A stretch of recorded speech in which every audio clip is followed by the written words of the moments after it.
বিসমিল্লাহির রহমানির রহিম। আসসালামু আলাইকুম।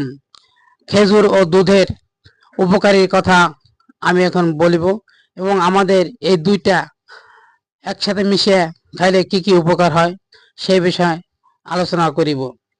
দুধ খেজুর রক্তের শর্করা মাত্রা নিয়ন্ত্রণ রাখে সহায়তা করে এবং দুধ রোগ প্রতিরোধ ক্ষমতা বৃদ্ধি করে আর হজম শক্তিও আমাদের বৃদ্ধি করে এবং এই দুধে উপকার আছেই।